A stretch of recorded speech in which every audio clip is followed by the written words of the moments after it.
Colorama, a recorded books HighBridge imprint, presents How We Win the Civil War, Securing a Multiracial Democracy and Ending White Supremacy for Good, by Steve Phillips.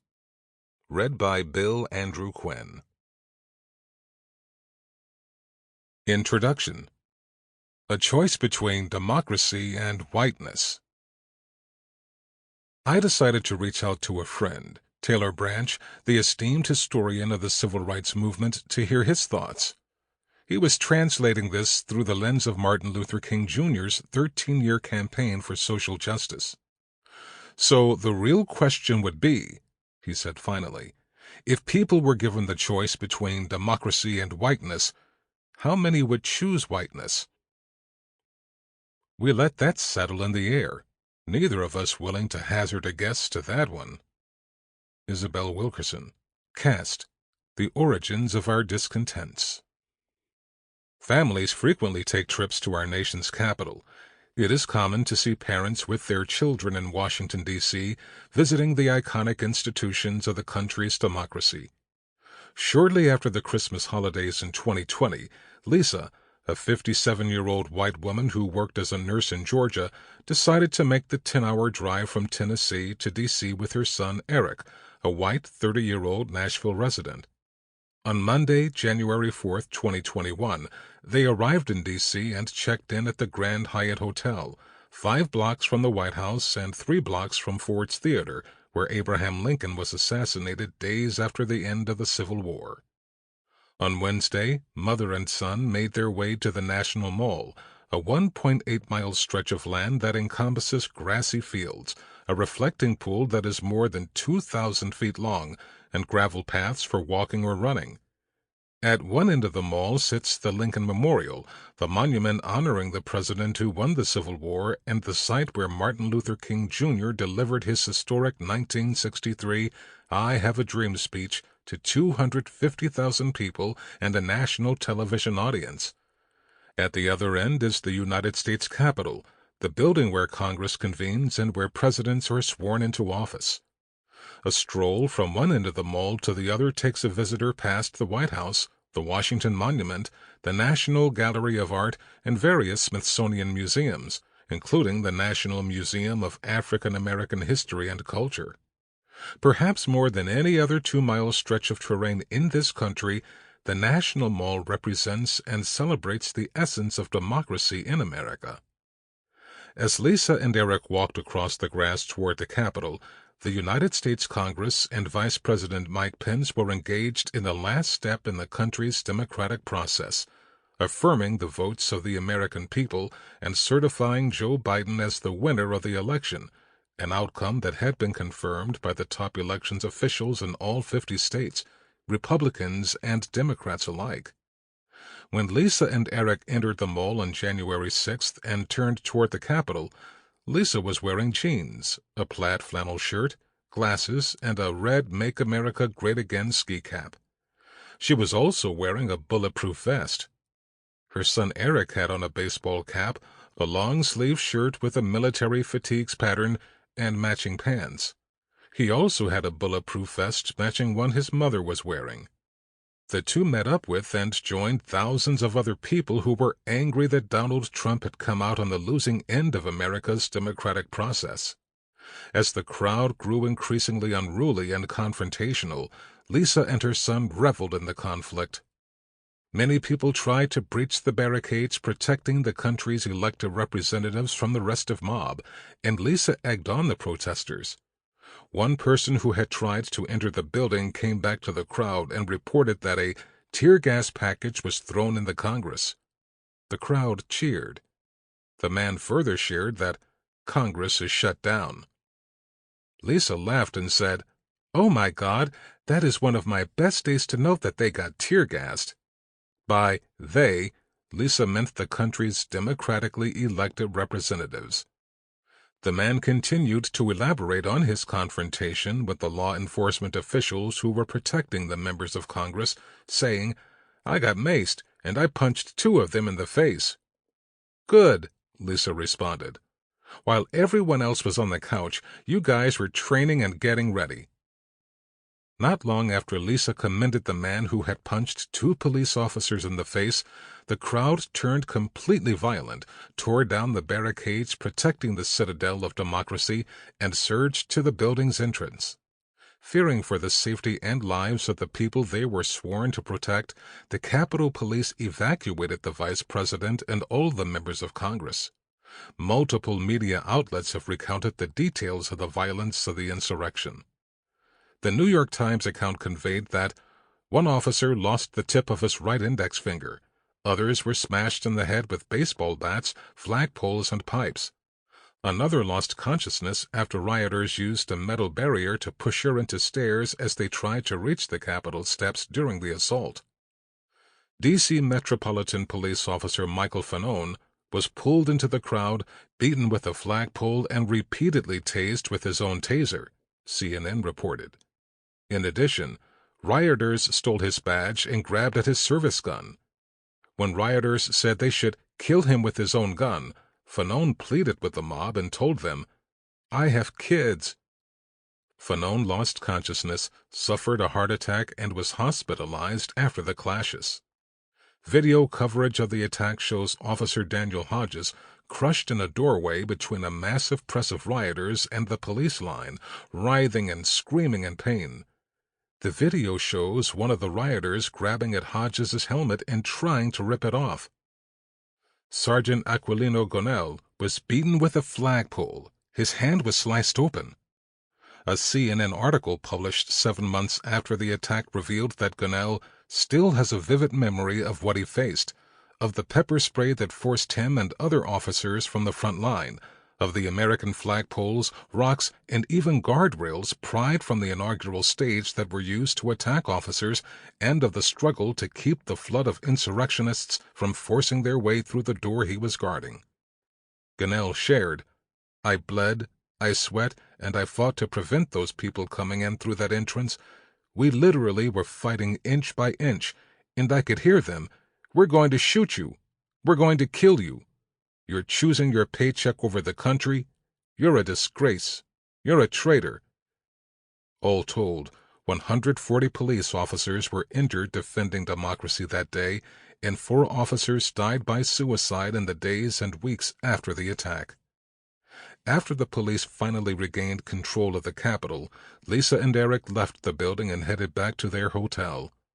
The next day, as they loaded their car and prepared for the long drive back to Nashville, they took the time to talk to a reporter from the Sunday Times of London and shared their motivations for participating in the unprecedented and violent effort to block the peaceful transfer of power. As Lisa put it, "The left has everything: the media, organizations, the government. We have to organize if we're going to fight back and be heard." Lisa also shared that a violent revolution has long been on the cards thanks to last year's racial justice protests, anti-police riots, and unnecessary coronavirus lockdowns. With tears in her eyes, and apparently while eating a hot dog, Lisa defiantly declared, "I'd rather die as a 57-year-old woman than live under oppression. I'd rather die and would rather fight." Like mother, like son, Eric extended the military metaphor, saying, "We wanted to show that we're willing to rise up, band together, and fight if necessary, same as our forefathers who established this country in 1776. And with that, mother and son climbed into the car and set off on the road trip back home, their family trip to the nation's capital complete. 4 days later, the police located and arrested Eric back in Nashville. When federal agents searched his home, they found 15 firearms, including an assault rifle, a sniper rifle with a tripod, pistols, shotguns, and hundreds of rounds of ammunition. Lisa and her sons certainly did not choose democracy on that January day. They chose to try to disrupt and destroy democracy, and they were not alone.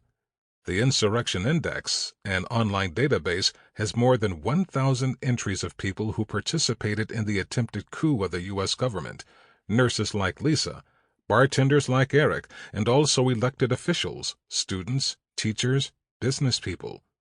One wealthy man, also from Tennessee, invited his friends to travel on his private jet to the insurrection in the Capitol.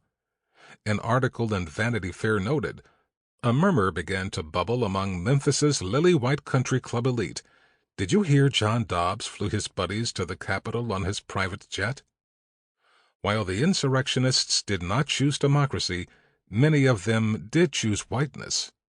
As Nicole Austin Hillary, executive director of the U.S. program at Human Rights Watch, wrote in a blog post with her colleague Victoria Strang on the anniversary of the attack, "There is power in truth, and the truth about the January 6, 2021 attack on the U.S. Capitol is this. Racism and a fear of growing diversity in the United States was at the heart of the violence. While then-President Donald Trump encouraged demonstrators to retake the nation under the guise of halting certification of the 2020 election results, racism was in the roots of, and remains embedded in, this movement." The Washington Post ran an extensive analysis of the participants in the insurrection and the symbols they carried, finding that assembled in the crowd were a range of far-right groups, including self-described militias, white nationalists, and sundry conspiracists and agitators. The black police officers who defended the leaders overseeing the democratic process of certifying the election that day have confirmed the prevalence of racism among the insurrectionists. In his testimony before the House Select Committee to investigate the January 6th attack, U.S. Capitol Officer Harry Dunn said, "One woman in a pink MAGA shirt yelled, 'You hear that, guys? This nigger voted for Joe Biden.'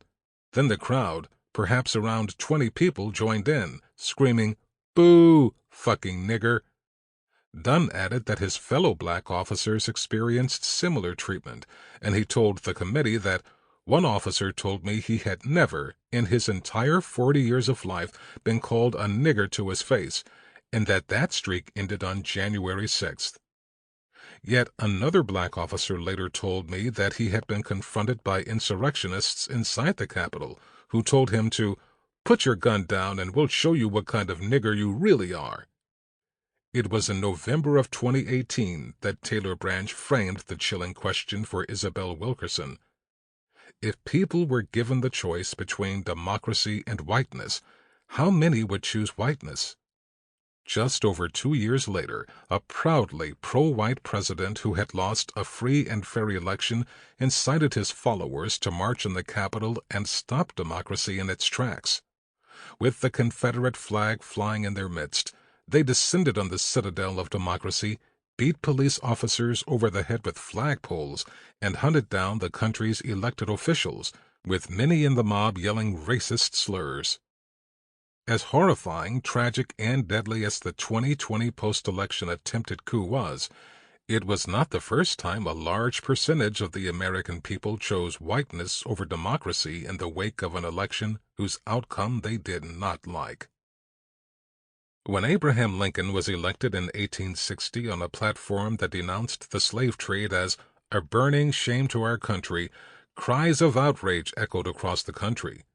Newspapers warned that Lincoln intends to use every means to instigate revolt among the slaves. They will cut the throat of every white man and distribute the white females among the Negroes. Defenders of slavery plotted to murder Lincoln before he could even take office. In the weeks following the 1860 election, state legislatures voted to secede from the rest of the country because, as the South Carolina secession resolution said, "A geographical line has been drawn across the Union, and all the states north of that line have united in the election of a man to the high office of President of the United States whose opinions and purposes are hostile to slavery." 5 states quickly followed suit, and before Lincoln could take the oath of office, they all came together in the Congress of the Confederacy, where they unequivocally rejected the outcome of the democratic process and unapologetically chose whiteness. Confederate Vice President Alexander H. Stephens made it quite clear that not only were the Southern states rejecting the democratic outcome of the election of the country to which they belonged, but that they were enthusiastically choosing whiteness. In his 1861 cornerstone speech, he forthrightly explained that the Confederate government's foundations are laid Its cornerstone rests upon the great truth that the Negro is not equal to the white man, that slavery's subordination to the superior race is his natural and normal condition. 3 weeks later, in that century's post-election paroxysm of anti-democratic feelings, the losing side embraced violence, death, and destruction, and went on to wage the nation's bloodiest war, a 4-year war in which 2% of the country's population killed one another, the modern-day equivalent of 7 million people being killed. As will be shown in the chapters of this book, Americans have consistently underestimated the political appeal of whiteness. Lincoln and his allies were taken by surprise at the ferocity of the opposition to his election in 1860. In the 1924 presidential election, neither political party could muster the votes at their respective conventions to pass a resolution condemning the Ku Klux Klan. In 1948, South Carolina native son Strom Thurmond ran a third-party presidential bid as the head of the proudly pro-segregationist Dixiecrat Party and won 4 states outright. 20 years later, proud white segregationist Alabama Governor George Wallace mounted his own third-party presidential bid in 1968, quintupling the Dixiecrat vote share, winning 5 states and securing 13.5% of the national popular vote, the equivalent of 22 million votes in the 2020 election. In 1990, 22 years after Wallace's candidacy, former Ku Klux Klan Grand Wizard David Duke shocked the political establishment in his run to become the U.S. Senator of Louisiana, winning 43.5% of the vote and displaying far greater vote-getting power than anyone wanted to admit. And then came Trump. Trump rocketed to the head of the pack of Republican presidential candidates in 2015 after spewing racist vitriol, including demonizing Mexicans and Muslims. The media and public once again underestimated the appeal of white resentment, with nationally syndicated columnist Ann McFetters expressing the sentiments of many Americans in 2015 with a piece titled, "Relax, folks, Trump won't win, and America will remain great." In that column, McFetters wrote what most hoped and believed, namely that Trump cannot be elected president in a general election because he is losing women and independent voters by a 2-to-1 margin. In the end, the majority of Republican voters will not nominate an angry white male bigot who has publicly, insistently said awful things about immigrants, women, minorities, and basically anyone who isn't rich and intolerant like he is. Welp, not only did Trump win, but after 4 years of incompetence, racism, misogyny, and impeachment, he received 11 million more votes than he did in 2016, garnering the support of 74 million Americans. Writer Ta-Nehisi Coates brilliantly stripped away any pretense regarding the painful reality that, when choosing Trump, many people were choosing whiteness. In a 2017 essay in The Atlantic, Coates went to the heart of the matter. The triumph of Trump's campaign of bigotry presented the problematic spectacle of an American president succeeding at best in spite of his racism and possibly even because of it. Trump removed the questions of racism from the euphemistic and plausibly deniable to the realm of the overt and freely claimed. This presented the country's thinking class with a dilemma. It simply could not be that Hillary Clinton was correct when she asserted that a large group of Americans was endorsing a president because of bigotry.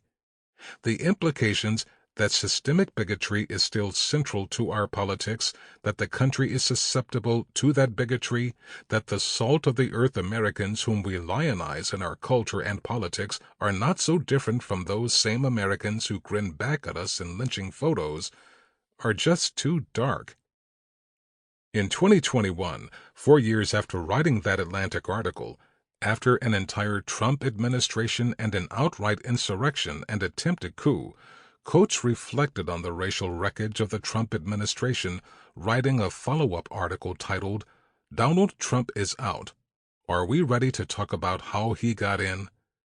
In that piece, Coates offered his customary trenchant observations that define the moment in which we find ourselves, writing, It is still deeply challenging for so many people to accept the reality of what has happened, that a country has been captured by the worst of its history, while millions of Americans cheered this on.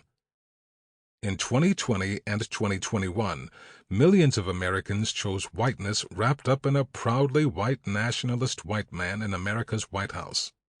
Never in the history of the country has the losing side sought to block the certification process of a national election, but Donald Trump rallied his supporters to do just that. And yet, as of January 2022, a full year after the insurrection, nearly 70% of Republicans wanted Trump to run for president again in 2024. It is not hyperbole to say that the political power of whiteness in this country has grown steadily, if not exponentially. Despite the mountain of evidence that the battle still rages over whether this is fundamentally a white nation or a multiracial democracy, too few Democrats and progressives recognize the seriousness of the fight we're in, and, if they do, they are too timid and fearful to speak the truths that need to be spoken. As Washington Post columnist Perry Bacon warned in 2021, in basically every major institution in America, there are powerful figures who I doubt voted for Donald Trump, but nonetheless play down the radicalism of the Republican Party, belittle those who speak honestly about it, or otherwise act in ways that make it harder to combat that radicalism. That needs to change. Americans desperately need leaders and institutions that are fully grappling with Republicans' dangerous anti-democratic drift. Although Joe Biden, to his credit, launched his presidential campaign with a condemnation of the 2017 white nationalist march in Charlottesville, Virginia, that turned violent and deadly, calling it a moment of truth for the country, we have heard little from Biden or many Democrats about said moment of truth since then. The fact that the Biden administration let the voting rights fight languish for a year while it pursued the tantalizing talisman of bipartisan support for the infrastructure bill spoke volumes about its flawed assessment of this historical moment. In the minds of too many in the White House and Capitol Hill, political success depends more on wooing white voters and trying to assuage their fears than it does on tapping and unleashing the energy of the millions of people of color who are rapidly changing the composition of this country. Even more alarming is that many in the Democratic Party and progressive movement leadership believe that it is a losing battle to challenge voters to embrace the concept that America is a multiracial democracy and not a white nationalist country. Fearing the political costs and consequences, and shockingly unable to count or use a spreadsheet to quantify the electoral power of the demographic revolution, they continue to run away from the central issue. And they do this to disastrous consequences, as was seen in the 2021 Virginia gubernatorial election, in the state that was the literal capital of the Confederacy, when Republican nominee Glenn Youngkin was able to unlock the code of white racial anxiety and thereby boost voter turnout by chanting the words critical race theory, scaring whites into believing that the realities of racism and our nation's racist history might be taught in the state schools. Meanwhile, Democratic nominee Terry McAuliffe was unable or unwilling, or both, to aggressively define the fight and wage the battle. There were no condemnations of white supremacy, proclamations that taking on racism was a moment of truth, or affirmations of his intent to champion racial justice and equality. And he lost, in a state Biden had won handily just 12 months earlier. One of the biggest impediments to progress in this moment is the Democratic consultant class, which, for the most part, has little experience with or understanding of how racism actually works in America. Despite the overarching victories of 2020 that ousted Trump and flipped the U.S. Senate, unaccountable yet influential consultants continue to cherry-pick and misinterpret data about the 2020 election, overlook the real results, and offer a course of action that is like leading lambs to a McAuliffe-like slaughter. Even after the victories in 2020 in the formerly red states of Georgia and Arizona, states with large and growing communities of color, Democrats remain reluctant to define and engage the actual fight we're facing. A fight characterized by the battle for justice, equality, and inclusion by people of color and their allies on the one hand, and by a virulent, fear-based white backlash on the other. Data scientist David Shor is a leading proponent of what has come to be known as popularism, a school of thought described by New York Times columnist Ezra Klein as the belief that Democrats should do a lot of polling to figure out which of their views are popular and which are not popular, and then they should talk about the popular stuff and shut up about the unpopular stuff. For a data geek, Shor's math is surprisingly off, and as of this writing in May of 2022, he had yet to reconcile his assertion that the Democratic Party is losing support among people of color with the fact that Democrats across the board significantly increased the number of votes they received from people of color. Most dangerous is that Shor and his cohort are prescribing a course of action that would be politically fatal in that it would reduce the enthusiasm of voters of color, who are the most reliable Democratic voters and the fastest-growing segment of the population. At root, although they are reluctant to say this explicitly, the popularists advise that Democrats abandon and distance themselves from the issues that most affect people of color, issues such as the racial wealth gap, reimagining policing and public safety, and immigration reform. These are the realities that directly flow from the fact that our opponents are and have been waging a war to keep this nation a white-dominated one for more than a century. What they are offering with their popularist prescriptions is analogous to Lincoln had he tried to rally support in 1864, in the middle of the Civil War, by focusing exclusively on tariffs on agricultural goods while carefully avoiding talking about the unpopular, harsh reality of slavery. To his credit, Lincoln's platform did emphatically insert that slavery was the cause and now constitutes the strength of this rebellion, and it went on to demand slavery's utter and complete extirpation from the soil of the Republic.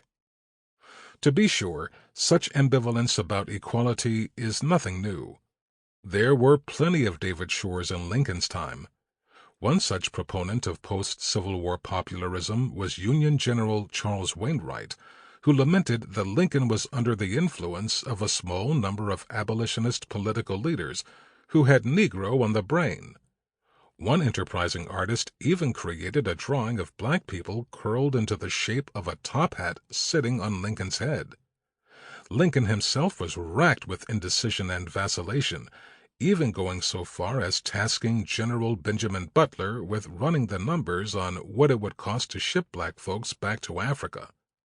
100 years later, John F. Kennedy and Lyndon B. Johnson both tried to get the civil rights leaders to tone down their protests and slow down their march toward freedom, with LBJ telling Dr. King in late 1964 that pushing for a voting rights bill was just not the wise and the politically expedient thing to do. Sound familiar?